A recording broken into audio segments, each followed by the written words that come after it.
हरे कृष्णा। तो हमारा अब किष्किंधा कांड समाप्त हो चुका है श्री वाल्मीकि रामायण में। अब हमारा सुंदर कांड आएगा, तो हम सुंदर कांड को सुनेंगे। भाग 13वां भाग है, तो बहुत सुंदर है सुंदर कांड। इसको सुनने से सभी पाप कष्ट कम हो जाते हैं।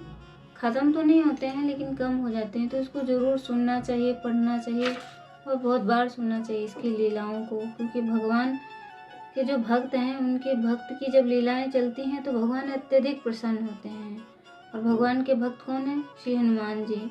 मंगल भवनया मंगल हारी द्रहु सो दशरथ अजर बिहारी दीन दयाल विरज संभारी हरहु नाथ मम संकट भारी अतुलित बलधामम हेम शैलाभदेहम धनुजवन कृशानम ज्ञानिनामाग्रगण्य सकल गुण निधानम वानराणामधीशम रघुपति प्रिय भक्तम वात जातम नमामि। श्री राम जय जय राम, श्री राम जय जय राम। हरे कृष्णा। तो मैं राधा कश्यप, कार्मिक नाम राधिका प्राण वल्लभ देवीदासी, आपका स्वागत करती हूँ। उम्मीद करते हैं कि आप लोग बहुत अच्छे हैं और निरंतर मेरे पर आशीर्वाद कृपा बनाए रखें, ताकि मैं आगे और कथा को पढ़ सकूं, आप लोगों के समक्ष ला सकूं, तो जिससे आप लोग सुन के लाभ उठाएं। हरे कृष्णा। सुंदर कांड। धर्मपरायण हनुमान ने महेंद्र पर्वत की तलहटी में जाकर सर्वप्रथम सूर्य, वायु एवं ब्रह्मा को प्रणाम किया। तत्पश्चात उस पर्वत की चोटी पर चढ़कर विशाल का रूप धारण कर लिया। उन्होंने पर्वत को अपने हाथों एवं पैरों से पकड़ लिया, जिससे अनजाने में ही अनेक मृग कुचल गए। हनुमान कुछ क्षण रुके। उस दीर्घ कूद के लिए तैयार होने से पूर्व उन्होंने अपने मन को शांत किया। उनकी विशाल देह से भार से समूचा पर्वत कांप उठा। अनेक विशाल सर्प अपने मुखों से अग्नि वमन करने लगे एवं चट्टानों को डसने लगे, जिससे वे धधकते हुए सहस्त्रों खंडों से विभक्त होने लगी। हनुमान द्वारा किए जाने वाली इस भव्य छलांग को देखने के लिए विद्याधर आकाश में उड़ने लगे। हनुमान अपनी सारी शक्तियां संचित करते हुए नीचे झुके और जैसे ही पर्वत की चोटी टूटने लगी, अति दबाव के कारण जैसे जल की अनेक धाराएं वेग से फूट पड़ी। उस दिव्य क्षेत्र में क्रीड़ा करने वाले गंधर्वों की जोड़ियां और वहां निवास करने वाले अनेक ऋषि भयभीत होकर शीघ्र ही पर्वत छोड़कर पलायन करने लगे। तब हनुमान ने वानरों से कहा, या तो मैं सीता को लेकर आऊंगा अथवा रावण सहित समूची लंका को उजाड़ दूंगा। हनुमान ने दीर्घ श्वास लेकर अपनी मांसपेशियों को कसा। अकस्मात वे इस प्रकार वायु में छलांग उछले जैसे भगवान राम के धनुष से छोड़ा हुआ बाण हो। हनुमान की इस छलांग के दबाव के कारण महेंद्र पर्वत की चोटी पर स्थित सभी वृक्ष उखड़ कर आकाश में उछल गए। हनुमान ने विशाल बादल की भांति ऊंची उड़ान भरी और अपनी पूंछ का विस्तार कर लिया। जब हनुमान स्वर्ग लोक में उड़ रहे थे, तब उखड़े हुए वृक्ष भी हनुमान के पथ का अनुगमन करते हुए सागर में जा गिरे। उनकी शाखाओं के रंगीन पुष्प झड़कर नीचे गिर गए और जल की सतह पर फैल कर अत्यंत मनोहर दृश्य प्रस्तुत करने लगे। हनुमान की उड़ान के फलस्वरूप उत्पन्न तूफान के कारण सागर में उथल पुथल होने लगी। पर्वतों की लंबाई जितनी ऊंची ऊंची लहरें उठने लगी, जो उनकी छाती से टकराती जल की सतह पर प्रतिबिंबित। हनुमान की छाया 80 मील चौड़ी एवं 240 मील लंबी थी तथा वायु से होकर जाने के कारण उनसे जो खिंचाव उत्पन्न हुआ, उससे निकटवर्ती मेघों का समूह उनके निकट आ गया।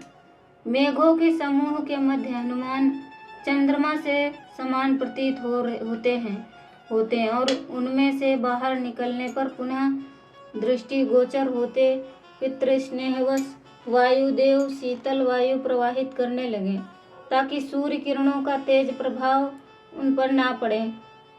आकाश मार्ग से जाते हुए हनुमान जी हनुमान जी की सभी ने सराहना की। भगवान राम के प्रति सम्मान व सागर देव को भी हनुमान की सहायता करने की इच्छा हुई।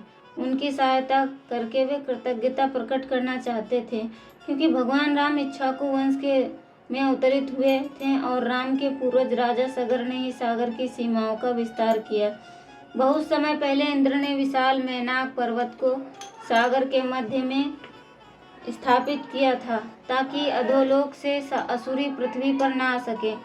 सागर ने मैनाक को जल से ऊपर उठने की आज्ञा दी और आशा की कि हनुमान को विश्राम हेतु स्थान प्रदान करके वे उनकी सहायता करेंगे। किंतु उस समय उस विशाल पर्वत चोटी को सागर से उठते हुए देख हनुमान ने उसे विघ्न समझा और तथा अपनी छाती से प्रहार करके उसे नीचे धकेल दिया। मैनाक ने हनुमान के पराक्रम की सराहना की और मनुष्य रूप धारण करके अपने ही शिखर पर खड़ा हो गया। उसने कहा, हे पवन पुत्र, तुम मेरी चोटी पर थोड़ा विश्राम करने के पश्चात अपनी यात्रा करना। कृपया मेरी यह विनम्र सेवा स्वीकार करो, क्योंकि इस प्रकार से तुम्हारी सहायता करके मैं तुम्हारे पिता की आराधना करना चाहता हूँ। सत्य युग में सभी पर्वतों के पंख हुआ करते थे और गरुड़ों की भांति हम सभी आकाश में उड़ा करते, किंतु हमारे भूमि पर गिरकर सब कुछ नष्ट कर देने की संभावना से देवताओं एवं ऋषियों को भय होने लगा। अंततः क्रोध के आवेग में इंद्र ने अपना वज्र उठाया और सहस्त्रों पर्वतों के पंख काटने को चल दिए। उसी प्रकार इंद्र ने मुझ पर भी आक्रमण किया, किंतु मेरी रक्षा हेतु वायुदेव आए और उन्होंने मुझे बलपूर्वक सागर में गिरा दिया। इस प्रकार मेरे पंख सुरक्षित बचे गए। अब तुम्हारे पिता की सहायता से ऋण चुकाने के लिए मैं तुमसे कुछ क्षण विश्राम करके मेरे आतिथ्य को स्वीकार करने की विनती करता हूँ। हनुमान ने उत्तर दिया, कृपया क्षमा करें, परंतु मैं विश्राम नहीं कर सकता। मैं अन्य वानरों से यात्रा के दौरान विश्राम न करने की वचन दिया है। मेरे पास समय अल्प है। हनुमान ने मैनाक को सम्मान देते हुए पर्वत की चोटी पर स्पर्श किया और ऊंची उड़ान भरते हुए फिर अपनी यात्रा पर निकल चले। प्रसन्न होकर इंद्र प्रकट हुए और मैनाक से बोले, तुम्हें मेरे वज्र से भयभीत होने की कोई आवश्यकता नहीं। अब तुम अपने पंखों से अपनी इच्छा के अनुसार कहीं भी जा सकते हो। इस बीच ऋषिगण, देवता और गंधर्व सभी नागों की माता सुरसा के पास गए और उनसे निवेदन किया, हम हनुमान के वास्तविक बल की परीक्षा लेना चाहते हैं, अतः हम चाहते हैं कि एक विशाल राक्षसनी का रूप धारण करके उसे रोकने का प्रयत्न करें। वह आपको शीघ्र ही पराजित कर देगा अथवा निराश हो जाएगा। एक पर्वताकाय विशाल विकृत राक्षसनी का रूप धारण करके सुरसा अकस्मात सागर से प्रकट हुई और हनुमान के मार्ग को रोककर खड़ी हो गई और कहने लगी, भगवान ब्रह्मा के वरदान के अनुसार अपने समक्ष उपस्थित किसी भी प्रकार के भोजन को मैं ग्रहण कर सकती हूँ। हे वानर श्रेष्ठ, विधाता ने तुम्हें मेरे मार्ग में भेजा है। अब मैं तुम्हें अपने इस विकृत मुख से अंदर प्रवेश हो जाने के लिए आमंत्रित करती हूँ। हनुमान ने बताया, भगवान राम की अपराध पत्नी सीता का पता लगाकर मैं आपकी सेवा करने का प्रयत्न कर रहा हूँ और इस कार्य में तुम्हें मेरी सहायता करनी चाहिए, किंतु यदि तुम इसके बदले मेरा भक्षण ही करना चाहती हो तो सीता का पता लगाने और राम को इस सूचना देने के पश्चात मैं अवश्य यहाँ लौट कर आऊँगा और तुम्हारे मुख में प्रविष्ट हो जाऊँगा। सुरसा ने व्यंग किया, अरे मूर्ख, ब्रह्मा के वरदान के कारण तुम्हें तत्काल मेरे मुख के भीतर आना होगा। तब सुरसा ने अपने मुख का विस्तार 10 योजन चौड़ा करके हनुमान का मार्ग रोका। हनुमान ने भी कुछ अपना शरीर 10 योजन करके उसे ललकारा, यदि तुम चाहती हो कि मैं तुम्हारे मुख में आऊँ तो तुम्हें अपने मुख का विस्तार और अधिक करना होगा। सुरसा ने अपने मुख का विस्तार 20 योजन चौड़ा कर लिया और कुद्र होकर हनुमान ने अपना विस्तार 30 योजन। प्रत्युत्तर में सुरसा ने अपना 40 योजन कर लिया, हनुमान ने अपना विस्तार 50 योजन कर लिया। उसके पश्चात सुरसा ने 60 योजन का मुख लिया तो हनुमान जी ने 80 योजन विस्तार किया। तब हनुमान ने अपना विस्तार 90 योजन कर लिया और सुरसा का मुख 100 योजन का विस्तार तक चौड़ा किया। तब क्षण भर ही हनुमान ने अपना आकार एक अंगूठे के बराबर संकुचित कर लिया और अति वेग से उनके मुंह के भीतर जाकर अतिशीघ्र बाहर आ गए और बोले, हे दक्ष सुता, अब तुम्हारे वरदान की शर्त पूर्ण हो गई और मैं यात्रा पर निकलता हूँ। हनुमान की चतुराई पूर्ण विजय से सुरसा प्रसन्न हुए और वह अपने मूल रूप में उसके समक्ष प्रकट हुई। बोली, वानर श्रेष्ठ, अब तुम जाओ और अपना कार्य पूर्ण करो। तुम शीघ्र ही सीता और भगवान राम का मिलन करवाओगे। हनुमान आकाश में उड़ते हुए आगे चले। अकस्मात सिंहिका नाम की राक्षसनी ने उनकी छाया को पकड़ लिया। इस घटना से अनभिज्ञ हनुमान ने पहले सोचा कि उनकी शक्ति घट गई, किंतु चारों ओर देखने के पर पाया कि सागर में से एक विशाल राक्षसनी निकल रही है। हनुमान की ओर बढ़ते हुए उसने जैसे ही अपना मुख चौड़ा करके खोला, हनुमान ने अपनी काया का विस्तार कर लिया, किंतु कुशाग्र बुद्धि वाले हनुमान को शीघ्र ही आभास हो गया कि राक्षसनी का मुख अभी भी उसे निगल पाने के लिए पर्याप्त चौड़ा था। अतः हनुमान ने पैतरा बदलते हुए अकस्मात अपनी काया को अति लघु रूप दे दिया। तब वे उनके मुख में घुसकर उनके विशाल शरीर में प्रविष्ट हो गए और उन्होंने अपने नुकीले पंजों से उसके हृदय को चीर दिया। फिर उसके शरीर से निकलकर अपना विस्तृत आकार धारण किया। सिंहिका को जल में मर गिरते देख सिद्ध, चारण और विद्याधर सभी इस विजय के लिए हनुमान के गुणगान करने लगे। कुछ ही समय पश्चात लंका के दूरस्थ तट पर स्थित वन और समुद्री तट दिखाई देने लगे। यह सोचकर कि राक्षस उन्हें पहचान लेंगे, हनुमान ने सामान्य आकार धारण किया और वे लंका द्वीप के मुख्य पर्वत त्रिकुट के एक विषम दर्रे पर जाकर बैठ गए। 100 योजन की छलांग लगाने के पश्चात हनुमान को तनिक भी थकान का अनुभव न हुआ। ऊपर की ओर देखने पर उन्हें आश्चर्यजनक नगरी लंका दिखाई दी। चारों ओर से कमल पुष्पों से परिपूर्ण गहरी घाटियों से घिरी हुई यह सब कुछ त्रिकुट पर्वत के शिखर पर से देखा। नगर ऊंची स्वर्ण दीवारों से घिरा हुआ था, जहां भयंकर राक्षसों का सख्त पहरा था। जब हनुमान लंका के उत्तरी द्वार के निकट पहुंचे, तब उन्होंने ऊंचे श्वेत महल और चौड़े मार्ग देखे, जिन पर स्वर्ण मेहराब थे और सभी स्थानों पर अनेक कुरूप राक्षस नाना प्रकार के हथियारों सहित खड़े थे। वे राक्षस अपनी इच्छा अनुसार कोई भी रूप धारण कर सकते थे। हनुमान ने सोचा, यह नगरी तो अजय प्रतीत होती है, देवता भी इसे नहीं जीत सकते, तब वानरों की सेना का क्या ही कह सकते हैं, जब वे केवल मैं सुग्रीव, नल और अंगद ही सागर पार यहाँ आ पाने में समर्थ हैं।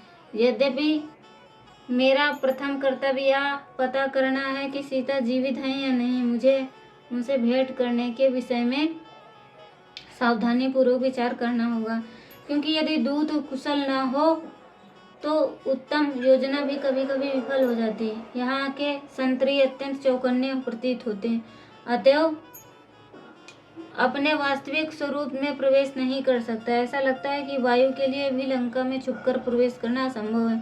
मुझे सूक्ष्म रूप से अनेक रात्रि के समय नगर में प्रवेश करना चाहिए। हनुमान सूर्यास्त की उत्सुकता पूर्वक प्रतीक्षा करने लगे और अंततः अंधेरा होने पर बिल्ली के जितना लघु रूप धारण करके ऊंची दीवार को कूदकर लंका में प्रवेश कर गए। हनुमान ने उस नगरी को अपनी कल्पना से परे पाया। वह 7-8 मंजिले वाले महलों से भरी थी, जिन पर सोना एवं जवाहरात जड़े हुए थे। समूची नगरी ऐसे भव्य भवनों से घिरी हुई थी, जिनकी खिड़कियों पर हीरे जड़ित जालियां लगी हुई थी। भीतर सुंदर स्त्रियां थी और हंसी और मधुर संगीत की ध्वनि सुनाई दे रही थी।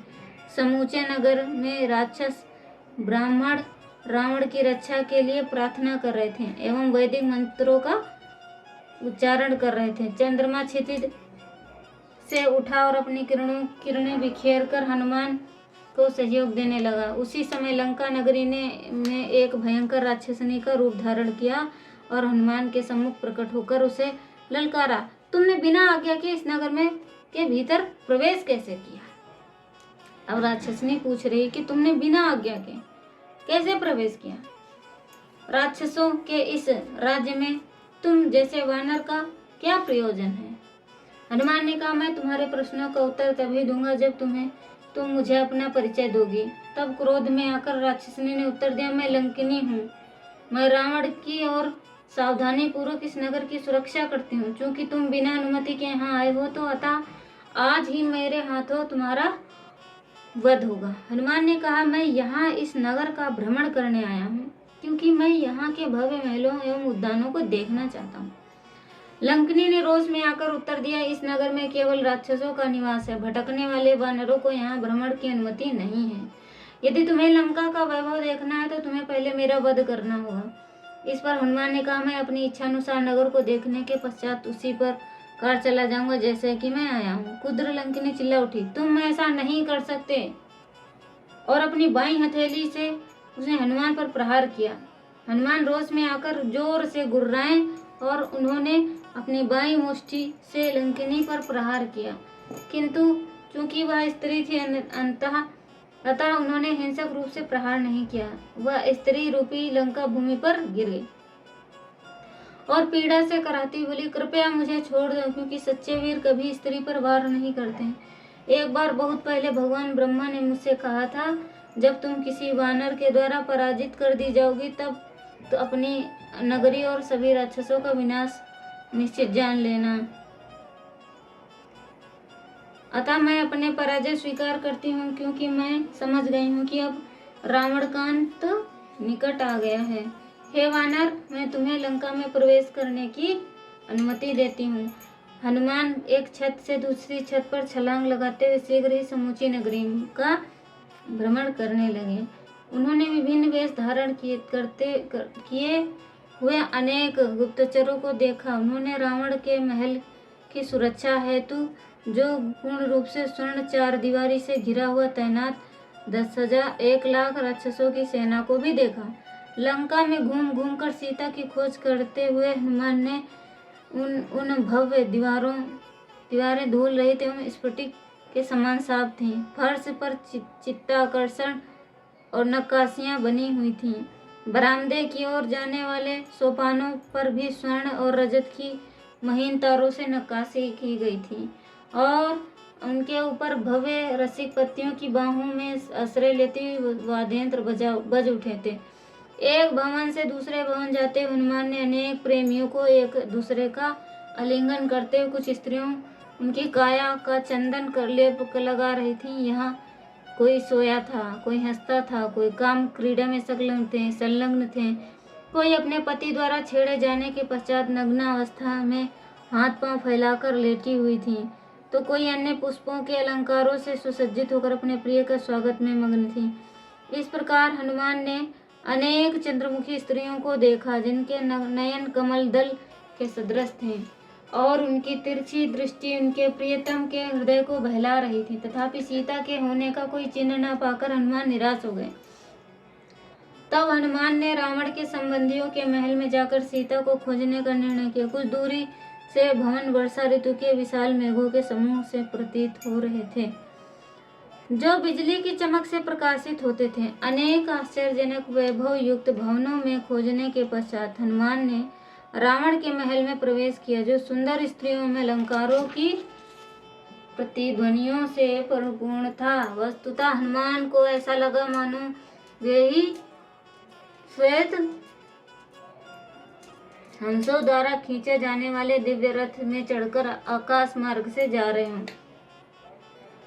रावण के महल के भीतर जो वातावरण ऐसा था मानो स्वर्ण के बलपूर्वक उठा लाया गया हो। वहाँ कल्प वृक्ष और चारों ओर रत्नों के समान पुष्प थे। वहाँ भ्रमण करते हुए हनुमान ने अनेक क्रीड़ा भवन देखे, जिनके फर्श सूरा और मदिरा से तर थे। ऐसे अनेक कक्ष थे जहाँ नाना प्रकार के हथियारों तथा अनेक खजानों से भरे हुए थे, किंतु हनुमान के लिए निराशजनक बात यह थी कि उन्हें सीता कहीं नहीं दिखी। अभी तक उन्होंने रावण के निजी कक्षों में नहीं खोजा था, जिनका विस्तार स्वयमेव 4 मील चौड़ी 8 मील लंबा था। रावण के उस बृहत् प्रवेश में घूमते हनुमान ने उन कक्षों में प्रवेश करने के उपायों का विचार किया। अंततः उस कक्ष में पहुंचे जहां पुष्पक रथ रखा हुआ था।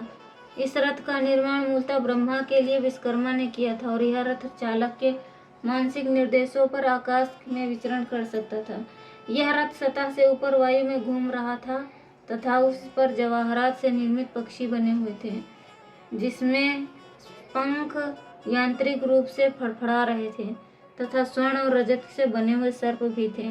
भीतर की ओर कृत्रिम हाथी थे जो अपनी सुंदर आकृति वाले सूंडों से भाग्य की देवी लक्ष्मी की मूर्ति के ऊपर सुगंधित जल की वर्षा कर रहे थे। लक्ष्मी की मूर्ति शोभायमान रूप से जल कुंड में स्थित थी, जिसके चारों सुंदर हाथों में एक एक कमल पुष्प था। पुष्पक रथ किसी विशाल चलायमान पर्वत की भांति प्रतीत हो रहा था, जो स्वर्ण सोपानों, श्वेत स्फटिक के फर्श एवं नील मणि के निर्मित आलिंदों से युक्त था। रावण के भीतरी कक्षों को भली भांति देखने के विचार से हनुमान कूद कर पुष्पक रथ पर आ गए। उस सुविधाजनक स्थान से उन्होंने उस भव्य कक्ष को देखा जिसमें फर्श मणि वाला था और जिस पर मोती, हीरे एवं स्वर्ण जड़ा हुआ था, तथा जो ऐसे गलीचे से ढका हुआ था जिस पर चित्रकारी के रूप में सागरों एवं पर्वतों सहित पृथ्वी एवं भौगोलिक रचना चित्रित थी। ऊपर की ओर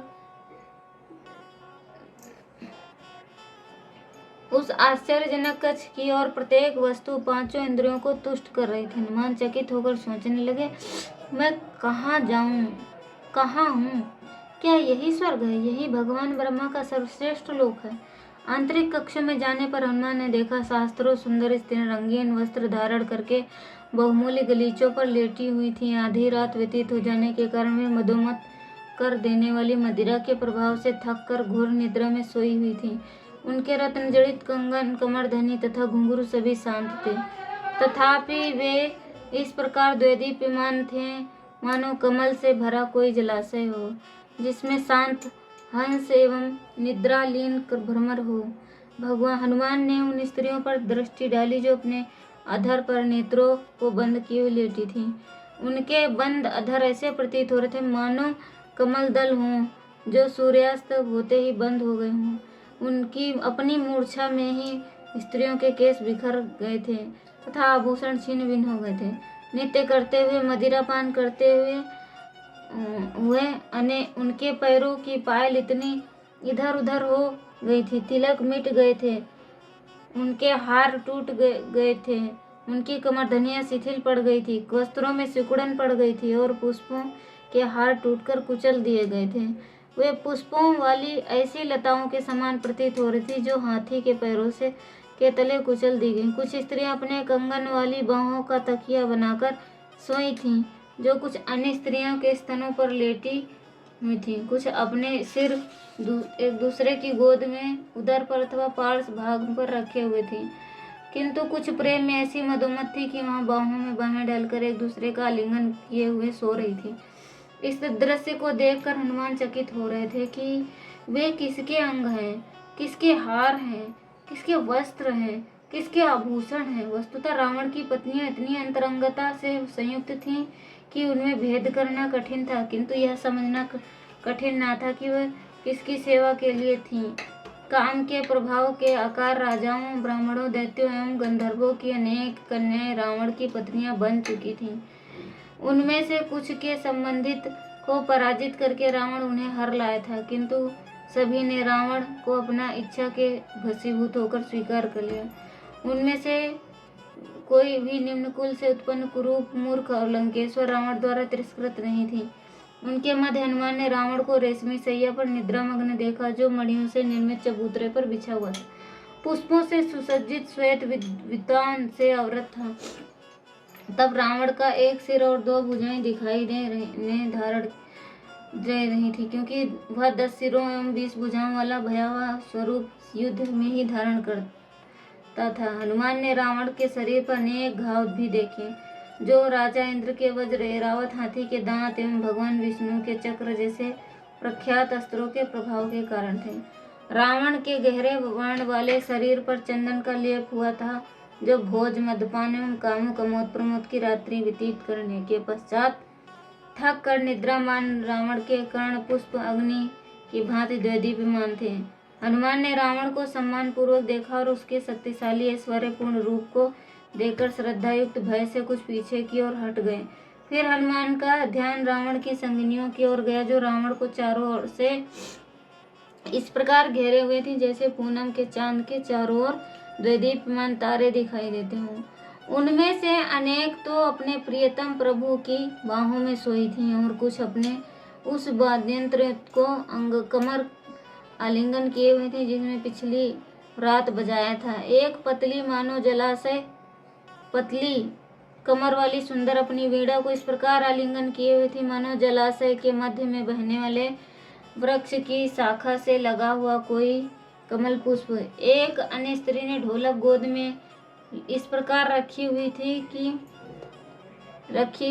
कि जैसे कि वह उनका नवजात शिशु हो।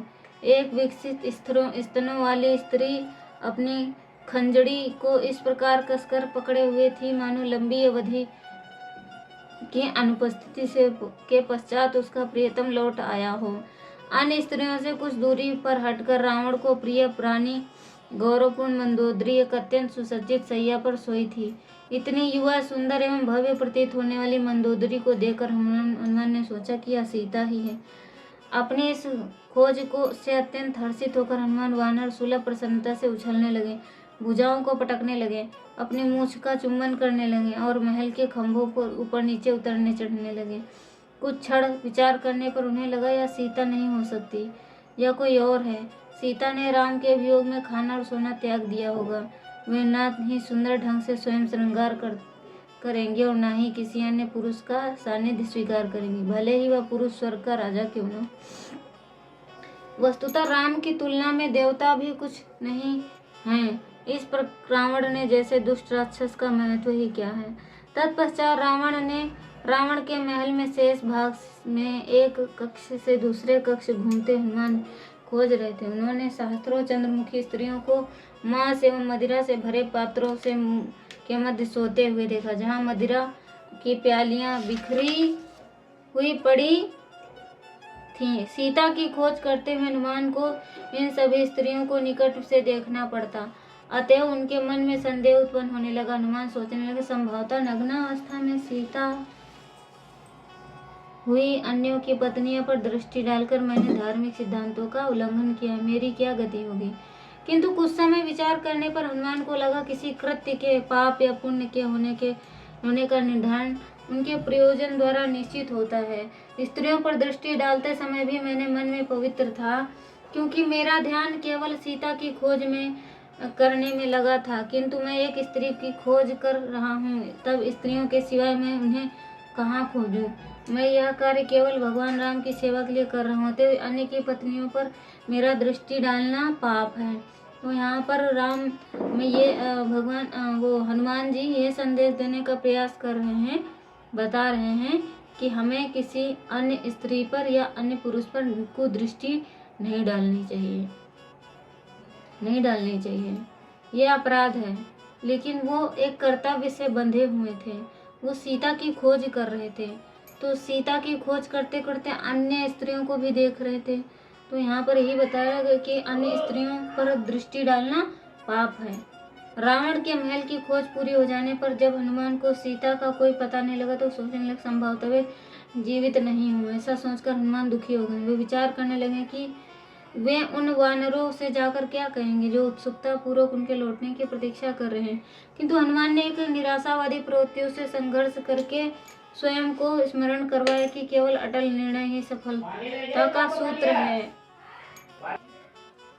अब मन में आशा लेकर वे रावण के महल में स्थानों की खोज करने में लग गए जहां वे अब तक गए नहीं थे। बारंबार शीघ्रता पूर्वक लंका में खोजने के पश्चात हनुमान पूरी तरह निराश हो गए। यद्यपि संपाति ने उन्हें आश्वस्त किया था कि सीता लंका में ही है, तथापि हनुमान को वे नहीं दिखी।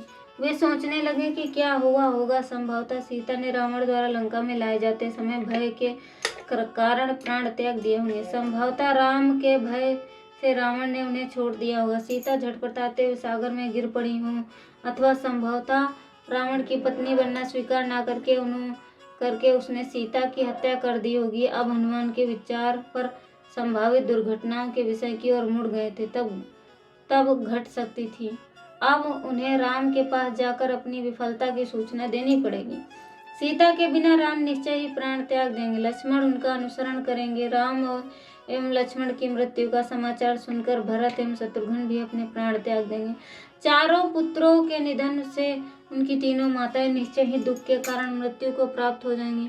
उससे उनकी इस विफलता के कारण सुग्रीव, अंगद तथा अन्य वानर लज्जा के कारण प्राणों से आहुति दे देंगे। तो मुझे किष्किंधा नहीं लौटना चाहिए, मैं यहीं आत्महत्या कर लूंगा अथवा अपना शेष जीवन यहाँ अकेले रहकर व्यतीत करूंगा।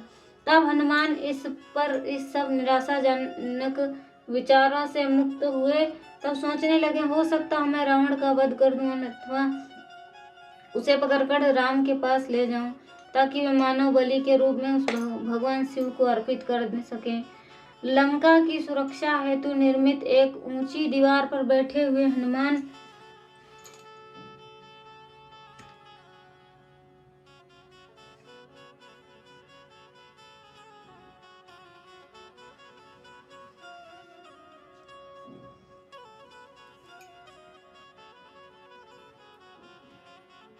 ऊंची दीवार पर बैठे हुए हनुमान को नगर के छोर पर स्थित अशोक वृक्षों की एक वाटिका दिखाई पड़ी, जहां वे अब तक खोजने के लिए नहीं गए थे। हनुमान ने वहां जाने का निश्चय किया। पहले ही राम, लक्ष्मण एवं मुख्य देवी देवताओं को प्रणाम किया। तब उन्होंने उस सुरक्षा दीवार से छलांग लगाई और अशोक वाटिका में कूद गए। कुछ समय वाटिका में इधर उधर घूमने के पश्चात वे वहां के दृश्य को भलीभांति देखने के विचार से एक ऊंचे वृक्ष पर जा बैठे। वृक्ष के शिखर पर से हनुमान ने पर्वत से निकलने वाले एक जल प्रपात को देखा, जो बहकर कमल पुष्प वाले जलाशय में जाता था। पुष्पधारी वृक्षों से घिरा हुआ वह उद्यान सीता के लिए उचित स्थान प्रतीत हो रहा था। हनुमान ने इस आशा में कुछ समय तक वहीं ठहरने का निश्चय किया। सीता प्रातःकाल वह स्नान कर ध्यान करने आएंगी। तो हमें देखो, हनुमान जी भी निराश हो गए थे। तो कभी कभी हमारे सामने भी ऐसी परिस्थिति आती है तो हम निराश हो जाते हैं। हमें निराश नहीं होना चाहिए, हमें आशा हमेशा रखनी है।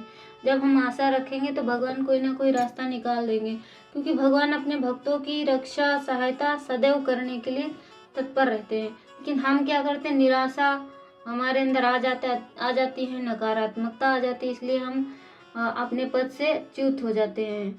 तो हमें अपने पद से च्युत नहीं होना चाहिए, अपने पद से विमुख नहीं होना चाहिए, उसी पर अवसार रहना चाहिए।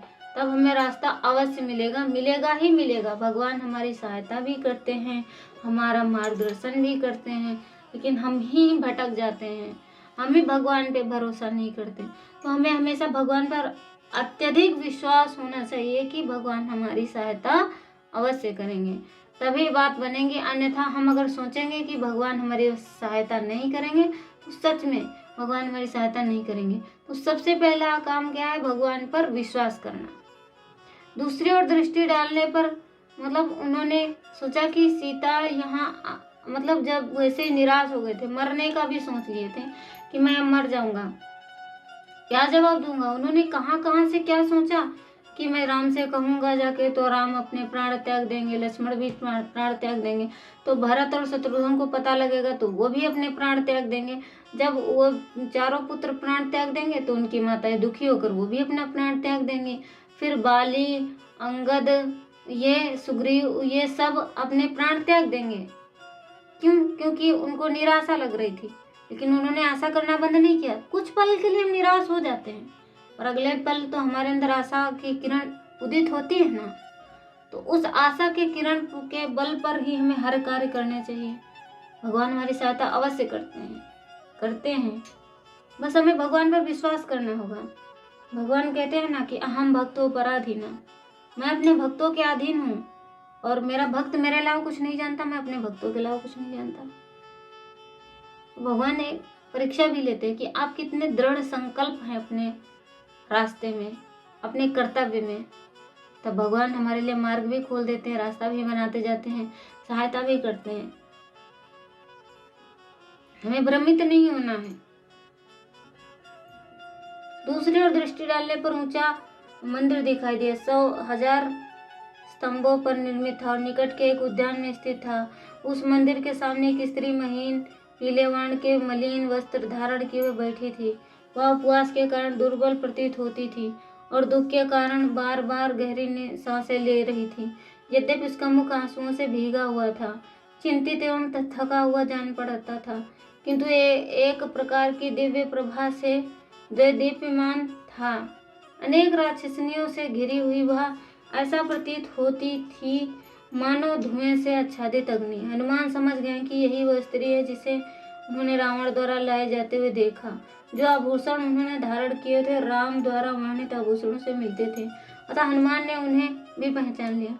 हनुमान ने उसी स्त्री के चंद्रमा के समान मुख, सुंदर भौहें, उन्नत स्तन, दीप्यमान लाल अधर, पतली कमर, कमल नयन तथा कोमल तथा सुडौल अंगों पर दृष्टि डाली। अतः अंततः यह निष्कर्ष पर पहुंचे कि यह स्त्री सीता ही है।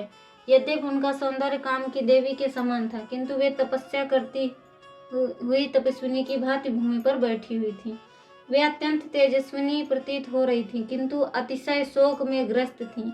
उन्हें देखकर ऐसा लगता था कि जैसे वे किसी पवित्र ग्रंथ की गलत व्याख्या, लूटी गई संपत्ति, टूटा हुआ विश्वास, पराजित आशा, अवरुद्ध आदर्श, भ्रष्ट ज्ञान अथवा क्रूप सिद्धि हों। हनुमान ने विचार किया, यही वह स्त्री है जिसे राम प्रेम करते हैं, जिसके लिए वे व्यथित हैं, कभी दया तो कभी शोक करते हैं, उनके लिए द्रवित होते हुए जिनकी सुरक्षा वे नहीं कर पाए, जिसके लिए वे अनेक हृदय में कोमल भाव उत्पन्न होते हैं, क्योंकि वहां पूर्णता उन्हीं पर निर्भर है, और अपनी प्रियतमा पत्नी के अकस्मात वियोग के कारण शोक करते हैं। सीता का आकर्षण एवं सौंदर्य राम के समान है। वास्तव में उनके लिए छलांग लगाकर लंका आना और राक्षसों का वध करने का कष्ट सहन करना उचित है। वस्तुतः यदि तराजू में एक पलड़े पर सीता और दूसरे पलड़े पर तीनों लोकों के प्रभुत्व को रखा जाए, तब दूसरा पलड़ा सीता की योग्यता में एक अंश भी बराबरी नहीं कर पाएगा। रावण के हाथों में उनको दी जा रही व्यथा को देखना अत्यंत कष्टकारक है, तथापि मैं जानता हूँ कि राम का नित्य स्मरण सीता को इस बाह्य पीड़ा की अनुभूति नहीं होने देता होगा। हनुमान की सहायता के लिए चंद्रमा उदित हुआ ताकि वे सीता और उनके चारों ओर तैनात भयानक राक्षसनियों को देखा। उनमें से कुछ राक्षसनियों की केवल यह एक ही आंख थी अथवा एक ही कान था। एक राक्षसनी की समूची काया पर कान ही कान थे। एक अन्य नाक उसके ललाट से मध्य में थी। किसी के सिर पर बाल नहीं थे तो कुछ बौनी थी, कुछ कुबड़ी थी, कुछ के अधर ठोड़ी और लटके हुए थे। उनमें से कुछ के सिर तो सूकर, मृग, व्याघ्र या घोड़े के सिर के समान थे। कुछ को एक ही हाथ अथवा पैर था, कबध के समान। कुछ राक्षसनियों के ललाट उनके शरीर के धसे हुए थे। उनमें से अधिकांश के शरीर मांस और रक्त से सने हुए थे। सीता का पता मिलने के हर्ष में हनुमान के नेत्रों से आंसू छलक आए। रात्रि व्यतीत होने लगी और हनुमान वहीं शोक वृक्ष शिखर पर बैठे हुए सीता को देखने लगे। वह देवताओं सहित अपना यशोगान करने वाले भाटों को सुनकर रावण प्रभावित होने से पूर्व ही जाग गया। रावण उठते ही सीता के विषय में सोचने लगा क्योंकि वह उनके प्रति अपनी आसक्ति को नियंत्रित करने में असमर्थ था। विदेह की राजकुमारी के प्रति इतना अपनी इंद्रिय लालसा को नियंत्रित करने में असमर्थ रावण 100 सुंदरियों के साथ अशोक वाटिका की ओर चल पड़ा। उन स्त्रियों के हाथ में स्वर्ण दीपक, चंवर, गद्दे, जल और अन्य सामग्रियां थीं। पूर्व स्त्री के नशे के प्रभाव से अब वह भी रावण डगमगा रहा था। उनके पीछे अनेक सुंदर स्त्रियां चल रही थीं, जो मेघों के पीछे से दीप्यमान सौदामिनी सी प्रतीत होती थी। रावण को आते देखकर हनुमान ने स्वयं को सघन पंक्तियों वाली शाखा के पीछे छिपा लिया। सीता ने जैसे ही रावण को आते देखा, उन्होंने यथासंभव अपना तन ढक लिया और कांपते हुए विलाप करने लगी। नीचे भूमि पर बैठी वे किसी भी समुद्री तूफान में फंसी दुर्बल नाव की भांति हिल रही थी। अपनी उस दयनीय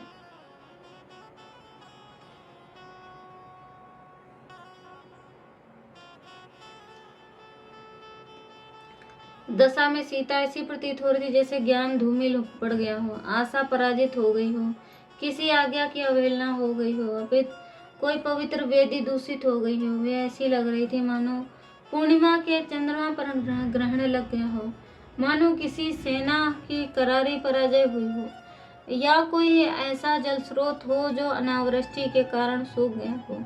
वे उस जलाशय की भांति दिखाई पड़ रही थी जिसके कमल नष्ट हो गए। वे एक बुझी हुई ज्वाला अथवा भय के कारण भागे हुए पंछी के समान लग रही थी। उपवास और शोक से सीता का तन क्षीण और मन उदास हो गया था। रावण सीता के सम्मुख आकर उन्हें बहकाने की आशा में बोलने लगा, हे सर्व सुंदर, अपने सुडौल स्तनों एवं पतली कमर को क्यों ढकती हो? हे विशाल नयनों वाली सुंदरी, मैं तुम्हारे प्रेम में व्याकुल हूँ, तो तुम अपनी लज्जा त्याग दो। मेरी बात मान लो प्रिय, तुम्हें पाने की मेरी स्नेही लालसा को पूर्ण करो। पराई स्त्री को हर लाना या उनका शील भंग करना सदैव से राक्षसों की रीति रही है, किंतु मैं तब तक तुम्हारा स्पर्श नहीं करूंगा जब तक कि तुम स्वेच्छा से मुझे स्वीकार न कर लो। हे सुंदरी, तुम आसन रहित भूमि पर क्यों बैठी हो? तुमने मैले वस्त्र क्यों धारण किए हैं और क्यों आकारण उपवास करती हो? तुम अपने केशों की एक चोटी क्यों बनाती हो और निरंतर क्या चिंतन करती हो? तुम्हारे समान चित्ताकर्षक राजकुमारी को ऐसा व्यवहार शोभा नहीं देता। मेरी रानी बन जाओ, उसे राजोचित वैभव का आनंद लो जिसकी समता तीनों लोकों में नहीं। तुम्हें सर्वोत्तम हार, चंदन के लिए इत्र और आभूषण मिलेंगे, खाने के लिए उत्तम भोजन, पीने के लिए सुस्वादु पेय एवं विश्राम करने के लिए बहुमूल्य शैया मिलेगी। तुम संगीत, गान तथा नृत्य का आनंद उठा सकती हो। हे सर्वश्रेष्ठ सुंदरी, युवावस्था शीघ्र ही ढल जाती है, अतः तुम्हारा हठ करना मूर्खता है। तुम्हारा मुख चंद्रमा से भी अधिक उज्जवल है और सबसे अधिक सुंदर है, तथा तुम्हारे शरीर की रचना किस निपुण कलाकार की कला की पराकाष्ठा है। तुम मेरी प्रियतमा बन जाओ, बदले में तुम्हारी प्रसन्नता के लिए मैं कुछ भी करने को तैयार हूँ। तुम चाहो तो मैं सारी पृथ्वी जीतकर उपहार स्वरूप तुम्हारे पिता राजा जनक को भेंट कर दूं। मुझे ललकारने का साहस कौन कर सकता है? हे सीता, तुम्हें देखकर मैं इस प्रकार आसक्त हो गया हूँ कि मुझे अपनी किसी भी पत्नी के साथ आनंद का अनुभव नहीं होता, मंदोदरी के साथ भी नहीं। तुम उस राम की विश्वास पात्र बने रहने का हठ क्यों करती हो जो एक असाधारण मानव है और मेरी तुलना से मार्ग के एक तिनके के समान है? मुझे राम के जीवित होने से भी संदेह है। यदि जीवित हो तो तुम उससे कभी नहीं मिल पाओगी। सीता ने रावण से प्रत्यक्ष संपर्क करने की अपनी अनिच्छा के संकेत स्वरूप स्वयं एवं रावण के मध्य एक तिनके को रख दिया। वे भद्रता पूर्वक बोली, तुम अपना मन मुझसे विमुख करके अपनी पत्नियों के साथ लगाओ, तुम मुझे कभी प्राप्त नहीं कर सकोगे। ठीक उसी प्रकार जैसे एक पापी मनुष्य पूर्णता को प्राप्त कर पाने में असफल होता है। मैं कुलीन परिवार में उत्पन्न हुई थी एवं धार्मिक रीतियों के अनुसार मेरा विवाह हुआ है। मैं धार्मिक नियमों के विरुद्ध कोई कार्य नहीं करूंगी। मेरी सहमति प्राप्त करने की आशा छोड़ दो। रावण की ओर पीट करके सीता ने बोला, चूंकि तुम स्वयं को धर्म के मार्ग से च्युत करके नीति के विरुद्ध कार्य कर रहे हो, अतः तुम अपना संपूर्ण राज्य के विनाश का कारण बनोगे। उन व्यक्तियों का इस अनुसरण क्यों नहीं करते जो स्वयं अपनी अन्यों की पत्नियों की रक्षा करते हैं? वह मूर्ख जो अपनी पत्नी से असंतुष्ट रहता है और अन्य पत्नियों में सुख को खोजता है, उसका विनाश निश्चित है। तो यहाँ पर सीता देवी कह रही हैं कि वह मूर्ख है जो अपनी पत्नी को छोड़कर दूसरों की पत्नियों में सुख ढूंढता है कि उनसे वो सुखी हो जाएगा, तो उसका विनाश निश्चित है। तुम क्यों भले और भद्र मनुष्य के उपदेश की अवहेलना करते हो? तुम क्यों सभी राक्षसों का विनाश का कारण बनना चाहते हो? क्या तुम्हें यह ज्ञात नहीं है कि नीच व्यक्तियों के विनाश पर सभी आनंद मनाते हैं? मैं तुम्हारे इस तुच्छ वैभव और राजोचित सेवा सुविधाओं से कभी आकर्षित नहीं होने वाली। मेरा संबंध राम के साथ वैसा ही है जैसे सूर्य उसकी किरणों के साथ है। तुम्हारे पास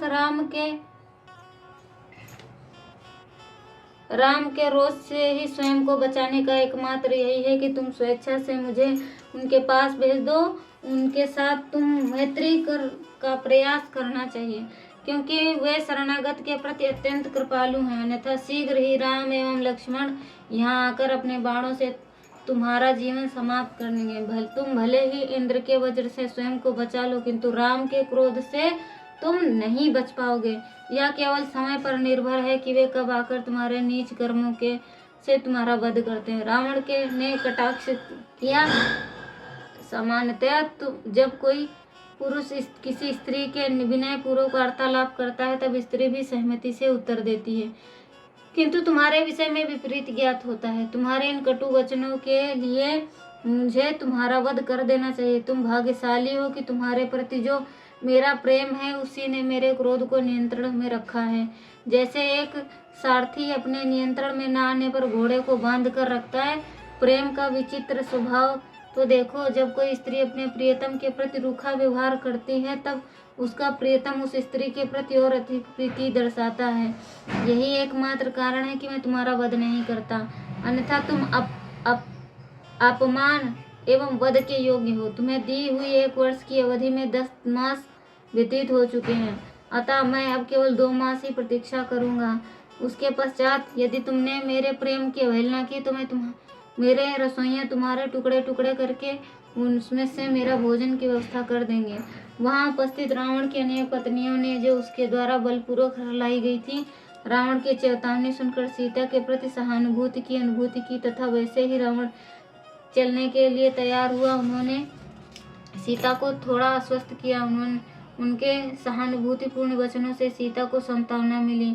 इस प्रकार सीता का उत्साह बढ़ा और उन्होंने पुनः रावण की भर्त्सना करते हुए कहा, हे रावण, तुम्हारे राज्य में कोई भी तुम्हारा शुभेच्छुक नहीं हो सकता, क्योंकि तुम्हारा विनाश करने वाले इस अनैतिक कृत्य को संपन्न करने से तुम्हें रोकने का प्रयास किसी ने नहीं किया। राम एक शक्तिशाली गजराज हैं और तुम एकमात्र छोटे शासक के समान हो। तुम केवल राम की अनुपस्थिति में ही ऊंचे स्वर में बोल सकते हो। मैं अपनी यौगिक शक्ति का उपयोग करके तुम्हें भस्म कर सकती हूँ, किंतु मैंने ऐसा करने से स्वयं को रोक रखा है, क्योंकि राम ने मुझे ऐसा करने की आज्ञा नहीं दी। तुम मूर्ख हो, क्योंकि भगवान राम की पत्नी का अपहरण कर पाना असंभव है। तुम ऐसा केवल इसलिए कर सके क्योंकि विधाता मुझे तुम्हारी मृत्यु का निमित्त बनाना चाहते थे। इस तीखे शब्दों के प्रहार से रावण सर्प की भांति फुफकारता और अपने क्रुद्ध लाल नेत्रों से सीता की ओर देखते हुए गरजा, आज मैं तुम्हारा वध कर दूंगा। तब उसने वहां की राक्षसनियों को संबोधित करते हुए कहा, समझौता, भेंट अथवा बल किसी भी प्रकार से सीता को मेरे प्रति सहमत करवाओ। रावण धमकाते हुए इस प्रकार सीता की ओर मुड़ा और ऐसे प्रतीत होने लगा किसी भी क्षण हिंसक हो जाएगा, किंतु मंदोदरी ने उस रावण की कनिष्ठतम पत्नी धन्य मालिनी के संग वहां उपस्थित थी। अपने पति का आलिंगन करते हुए कहा, आप महल में लौटकर हमारे साथ आनंद लें। इस कांतिहीन और दुर्बल सीता को भूल जाएं। जब कोई व्यक्ति ऐसी स्त्री को पाने की इच्छा करता है तो उसे प्रेम न करती हो तब वह केवल कष्ट ही प्राप्त करता है, क्योंकि यदि स्त्री भी बदले में उसे प्रेम करे तभी आनंद की प्राप्ति होती है। इस प्रकार से सीता को अधिक प्रताड़ित करने से रावण को रोका गया। अहंकार पूर्वक हंसते हुए रावण अपने महल में लौट गया। वहां तैनात भयंकर राक्षसनियां सीता के पास जाकर क्रोध पूर्वक कटु वचन कहने लगी। एक राक्षस ने कहा, तुम्हें अपना मिथ्या अभिमान त्याग कर रावण को स्वीकार कर लेना चाहिए, क्योंकि वे एक प्रतिष्ठित व्यक्ति हैं। तुम्हें ज्ञात होना चाहिए कि भगवान ब्रह्मा के मानस पुत्रों में से एक पुलस्त्य थे और उनके मानस पुत्र विसर्वा ऋषि के थे। तथा उन्हीं के रावण पुत्र हैं। यह सोचकर राक्षसों के राजा को स्वीकार करने में संकोच न करो कि वे तुम्हारे योग्य नहीं हैं। यदि तुम हठ करती रहोगी तो उसका परिणाम निश्चित तुम्हारे लिए विनाशकारी होगा। दूसरी राक्षस ने कहा, तुम मूर्ख हो जो रावण की पत्नी बनना स्वीकार नहीं करती। क्यों, क्या तुम्हें ज्ञात नहीं है कि उनकी आज्ञा से वृक्ष पुष्प वर्षा करते हैं और मेघ मूसलाधार वर्षा करते हैं। रावण को अप्रसन्न होने के पर सूर्य चमकना और वायु प्रवाहित होना छोड़ देती है। हे मधुर मुस्कान वाली देवी, ये तो हमारा परामर्श मानो या भयानक मृत्यु का सामना करो। किंतु सीता ने सहजता पूर्वक उत्तर दिया, तुम चाहो तो मेरा वध कर दो, किंतु मैं स्वयं को रावण को समर्पित नहीं करूंगी। सीता को अपने हट पर अटल देखकर उनके चारों ओर राक्षसनियां अपनी बरछी, कुठार और धूरा आदि हथियार उठाकर धमकी देने लगी। एक राक्षस ने चिल्लाई, तुम युवती हो, कोमल व मृदु हो, यदि तुमने स्वयं को रावण को समर्पित नहीं किया तो इसी क्षण मैं तुम्हारे हृदय यकृत को प्लीहा कर भक्षण कर लूंगी। दूसरी ने कहा, मैं तुम्हारे गुलाब से लाल होठों को खा जाऊंगी, मैं तुम्हारी रसीली जांघों का स्वाद लूंगी और तुम्हारा उष्ण रक्त पी जाऊंगी। तब बीच में एक अन्य राक्षसनी बोली, मुझे ये झगड़े पसंद नहीं है, चलो इसे काट कर समान भागों में विभाजित कर लें, मदिरा मंगवाई जाए, आज हम इसके मांस के भोज का उत्सव मनाएंगे और देवी भद्रकाली के सम्मुख नृत्य करेंगे। इस प्रकार के भयानक वचनों को सीता सहन न कर सके और फपक फपक कर रोने पड़े। भय के मारे कांपती हुई सीता सहन न कर सके और फपक फपक कर रोने पड़ने लगी। भय के मारे कांपते हुए उच्च स्वर में बोली, हे राम, हे लक्ष्मण। सीता विलाप करने लगी, राम मेरी रक्षा के लिए क्यों नहीं आते? संभवतः उन्हें ज्ञात ही नहीं कि मैं कहाँ हूँ। हो सकता है मेरे वियोग में मृत्यु को प्राप्त करके स्वर्ग चले गए हों। संभवतः रावण ने छल से कपट से उनका वध कर दिया हो। हाय, इन राक्षसों का वध करके पश्चात राम कब मुझे अयोध्या वापस लेकर जाएंगे? मैं इतनी अभागिन क्यों हूँ? क्यों मैं तुरंत प्राण त्याग नहीं कर सकती? यदि मैं मृत्यु को प्राप्त करती तब वह मृत्यु भी निश्चित ही सब असहनीय पीड़ा से बेहतर होती। तब जब राक्षसनिय सीता को डराने धमकाने के प्रयास में लगी हुई थी, तभी त्रिजटा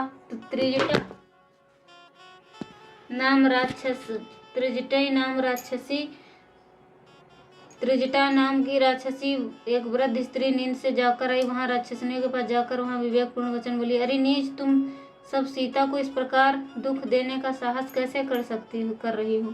तुम सब कभी कभी उनका वध नहीं कर सकती। मैं इनके कारण तुम्हें बताती हूँ। अभी ही मैंने एक अविश्वसनीय किंतु सजीव स्वप्न देखा, जिसमें राम सभी राक्षसों का नाश करके सीता को मुक्त करवाने आए हैं। तब अन्य राक्षसों ने त्रिजटा से उसके स्वप्न का विस्तार वर्णन करने का निवेदन किया। तब वह बताने लगी, मैंने राम एवं लक्ष्मण को श्वेत वस्त्रों में श्वेत हार धारण करते हुए देखा। वे वायु में आकाश मार्ग से जा रहे हैं, एक श्वेत दिव्य रथ में सवार होकर, जिसमें 1000 श्वेत अश्व खींच रहे हैं। उसके पश्चात दिव्य दृश्य प्रवर्तित हो गया और मैंने राम को श्वेत वस्त्र धारण करते हुए 4 दांतों वाले एक विशालकाय हाथी पर बैठे देखा। श्वेत वस्त्र धारण किए हुए सीता भी सागर के मध्य में स्थित एक श्वेत पर्वत पर खड़ी थी। जब राम निकट आए तब सीता उस हाथी पर चढ़ गई और इस प्रकार से उनका अपने पति के साथ पुनर्मिलन हुआ। तत्पश्चात मैंने राम, सीता एवं लक्ष्मण को पुष्पक रथ में बैठकर आकाश मार्ग में द्वारा उत्तर दिशा में जाते देखा। तब मैंने स्वप्न में रावण को गंजे सिर और शरीर पर लाल चंदन के लेप के साथ देखा। वह गधों द्वारा खींचे जाने वाले रथ पर सवार था, तेल पी रहा था और ऐसे हंस रहा था मानो विक्षिप्त हो गया हो।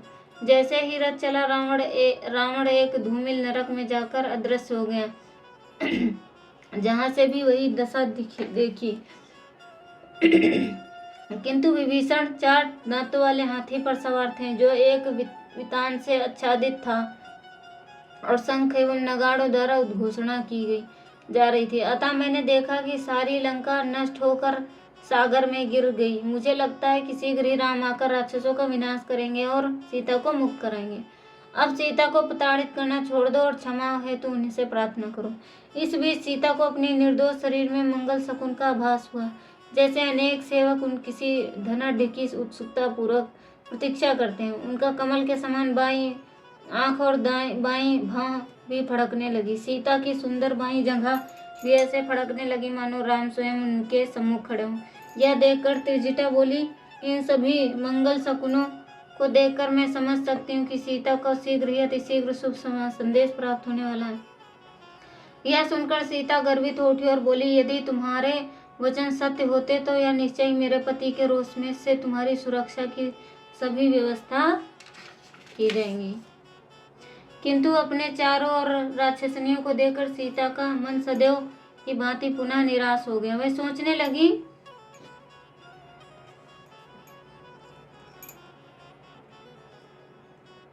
यदि राम के आने से पूर्व ही रावण मेरा वध कर देगा तो क्या होगा? इस दयनीय दशा में यातना नहीं कर सह सकती।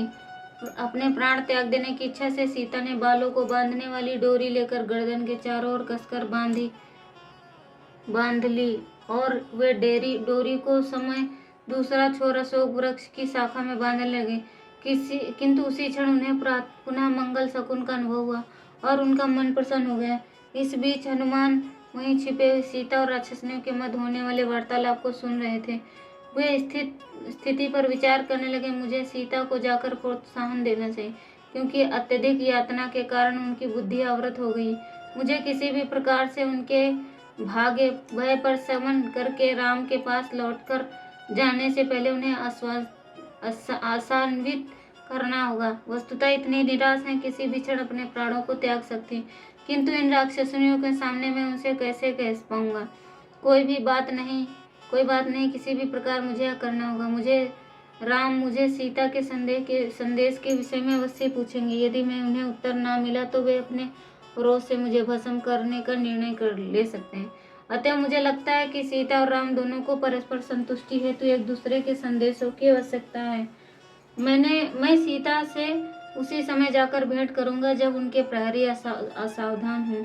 यदि मैं उनसे संस्कृत में बोलूंगा तब उन्हें मेरी बातों पर विश्वास होगा, किंतु यदि मैं ब्राह्मण की भांति बोलूंगा तो मुझे भिक्षुक के वेश में आया रावण समझ सकती हैं।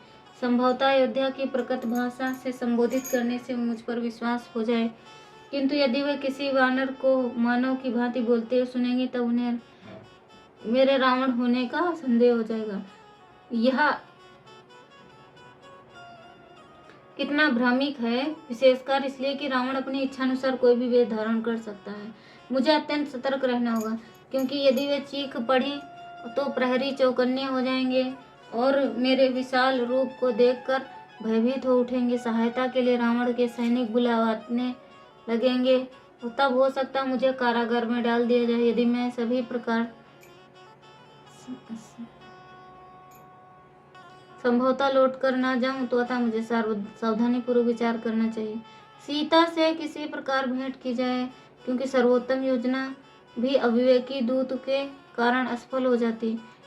अपने इन तर्कों को मन में तौलकर और भली भांति विचार करके हनुमान ने दृढ़तापूर्वक निर्णय लिया। सीता का विश्वास प्राप्त करने के लिए मैं सर्वप्रथम राम का गुणगान करूंगा और तब मैं उन्हें राम का संदेश सुनाऊंगा। उस विशाल अशोक वृक्ष की शाखाओं पर बैठे हनुमान जी गाने लगे।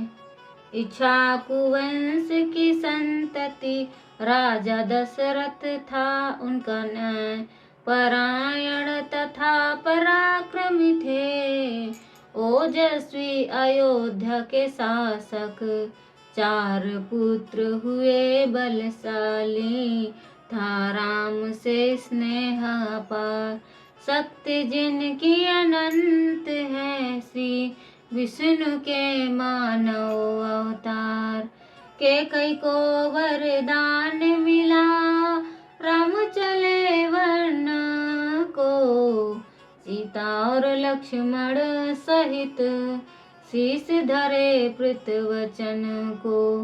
किया राम ने असुरों का अंत, जिनसे थे अंतातिक सारे ऋषि गण।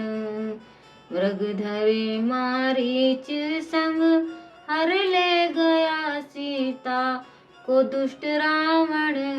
सीता की खोज करते हुए सुग्रीव मिले राम को। दक्षिण दिशा की ओर से भेजा मुझ हनुमान को, मैंने पार किए अनेक पर्वत, फिर लांघा एक महासागर। खोज कर अंततः सफल हुआ यहाँ आकर, आएंगे राम अवश्य प्रिय पत्नी को ले जाने। दो संदेश पति प्राण रक्षा हेतु, जिसे मैं जाऊं उन्हें सुनाने। राम राम राम जय जय राम, राम राम राम राम सीताराम, सीताराम सीताराम। जैसे ही हनुमान शांत हुए, सीता वृक्ष की ओर देखने लगी, उस ध्वनि के उद्गम को ढूंढने लगी। जब उन्होंने हनुमान को देखा तब सोचने लगी कि वे कोई स्वप्न देख रही हैं।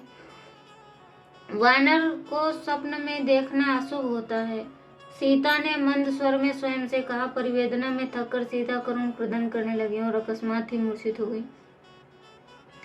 चेतना आने पर सोचने लगी, उस स्वप्न में वानर को देखने के पश्चात मुझे राम और लक्ष्मण के कल्याण के लिए प्रार्थना करनी चाहिए, किंतु वह स्वप्न में कैसे हो सकता है? राम के वियोग में उत्पन्न सीता शोक की ऐसी दशा में एक क्षण भी नहीं सो सकती। यह स्वप्न नहीं किंतु कोई भ्रम होगा।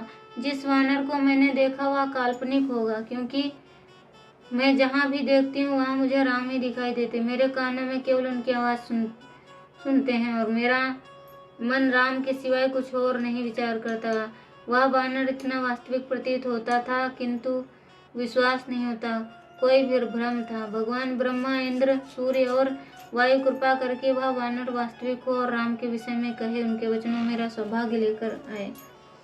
वृक्ष पर बैठे अपने गुप्त स्थान से उतरकर हनुमान जी नीचे आकर हाथ जोड़कर सीता के सम्मुख खड़े हुए और पूछा, आप कौन हैं?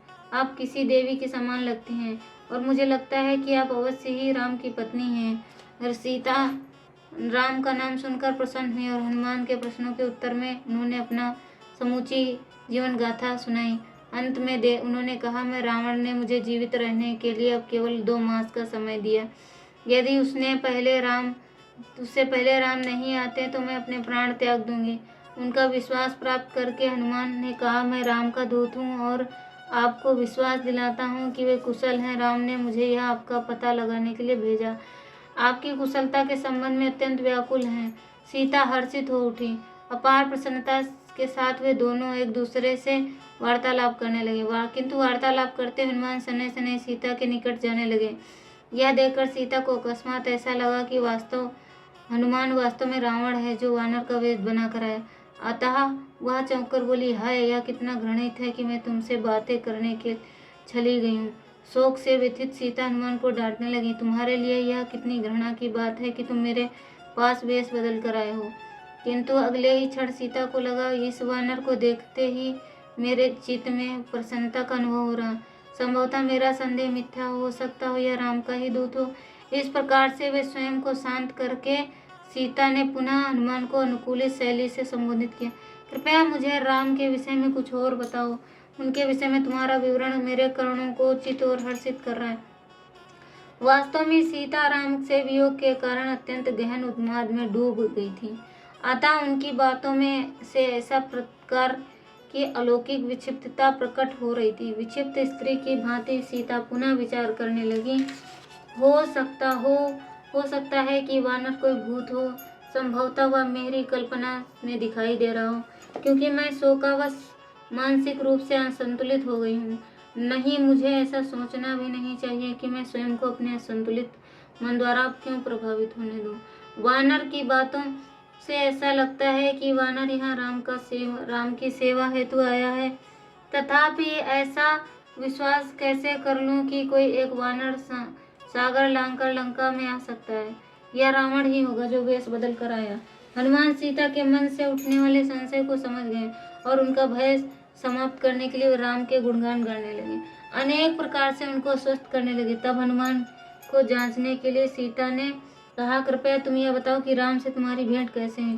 साथ ही साथ विस्तार से राम एवं लक्ष्मण की शारीरिक आकृति का वर्णन भी करो। तब हनुमान बताने लगे, हे वैदेही, राम की आंखें कमल के समान हैं, उनके कंधे चौड़े, भुजाएं बलशाली और उनकी गर्दन शंख के आकार वाली है। उनके नेत्र ताम्रवर्णी हैं और उनका स्वर नगाड़े की ध्वनि के समान गंभीर है। उनका सीना, उनकी कलाई और उनकी मुष्टि, ये तीनों स्थल इस विस्तृत एवं दृढ़ हैं। उनकी छाती, उनकी नाभि का कोर, किनारा और उदर, ये तीनों उन्नत हैं।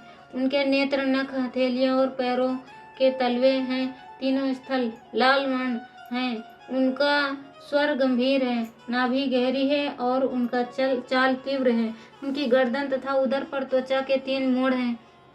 उनकी गर्दन, जननेंद्रियां, जंघा, पिंडिका और पार्श्व भाग, ये चारों स्थल छोटे हैं।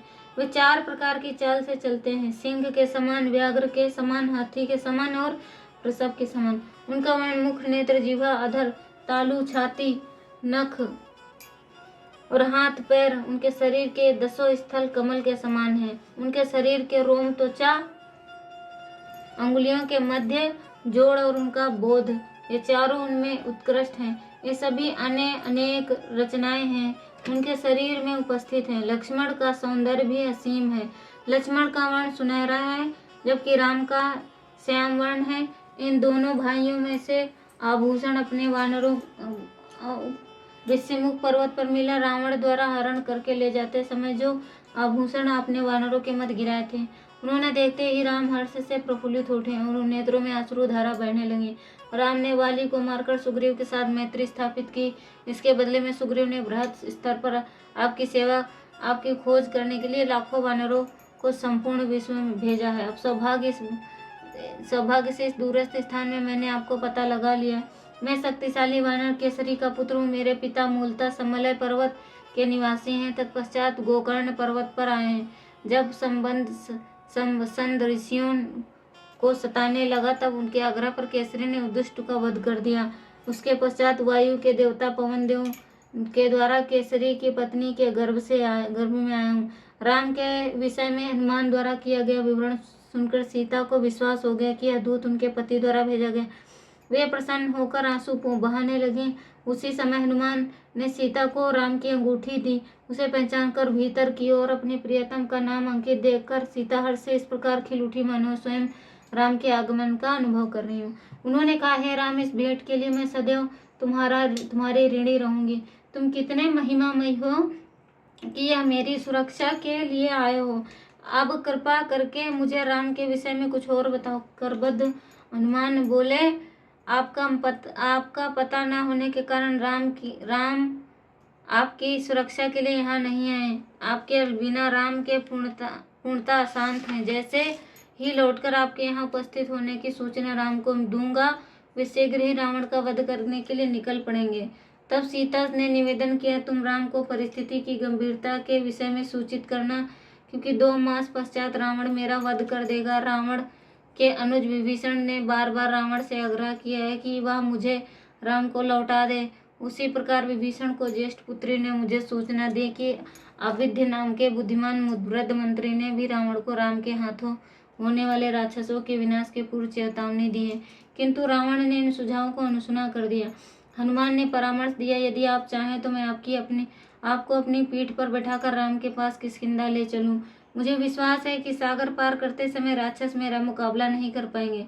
इस वास्तव प्रस्ताव को सुनकर सीता हर्षित हुई, तथापि उन्होंने कहा, तुम्हारा यह प्रस्ताव वानर सुलभ है। इतने लघु शरीर वाला प्राणी मुझे लेकर सागर पार करने की बात कैसे सोच सकता है। यह सुनकर हनुमान कुछ खिन्न हो उठे। उन्होंने सोचा, सीता मुझे कितना तुच्छ समझती हैं। तब अपने पराक्रम का प्रदर्शन करने के लिए हनुमान ने अपनी प्रशंसा करते विशाल का रूप धारण किया और बोले, यदि आप चाहें तो मैं पूरी लंका उखाड़ दूं, तब रावण सहित इसे राम के पास ले जाऊं। अतएव कृपया आप मुझे मेरे विषय पर संदेह त्याग दे। सीता ने मान लिया, तुम निश्चय इतने बलवान हो कि मुझे सागर पार करवा सको, किंतु यह मुक्ति मुझे अच्छी नहीं लगी। तुम्हारे आकाश में उड़ते समय मैं अचेत हो गई और मगरमच्छ यहाँ हांगार सार्क और अवरोधित जल में गिर गई, तो इसके अतिरिक्त यदि राक्षस एकत्रित हो जाएं और तुम पर आक्रमण करें तो तुम्हारा पूरा ध्यान उनके साथ युद्ध करने में रहेगा। तब मेरा क्या होगा? यदि तुम सभी राक्षसों का वध कर भी देते हो तो ऐसा करने से राम के यश का ह्रास होगा। हे हनुमान, चूंकि मैं एक पवित्र पतिव्रता स्त्री हूँ, तो मैं राम के सिवाय किसी अन्य के शरीर का स्पर्श नहीं करना चाहती हूँ। जब रावण ने मेरा अपहरण किया तब मैं असहाय और विवश थी। अब राम को स्वयं यहाँ आकर उस दुष्ट रावण का वध करके मुझे मुक्त करवाना चाहिए। उनके इसी कार्य से मेरा यशोवर्धन होगा। हनुमान ने कहा, मैं आपके वचनों की सराहना करता हूँ, जो राम की सती और धर्मपरायण पत्नी के अनुरूप हो।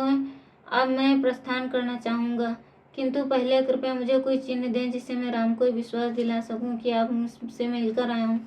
अश्रुपूर्ण नेत्रों से सीता ने मंद्र स्वर में उत्तर दिया, हनुमान, राम को विश्वस्त करने के लिए तुम जाकर उन्हें यह घटना सुना देना। जब मैं चित्रकूट में वास कर रहे थे, तब एक दिन जल क्रीड़ा करने के पश्चात राम भीगे हुए मेरे निकट आ बैठे। उसी समय कौवा आकर मेरे ऊपर चोंच मारने लगा, मानो मेरा मांस खाने के लिए ललायित हो उठा।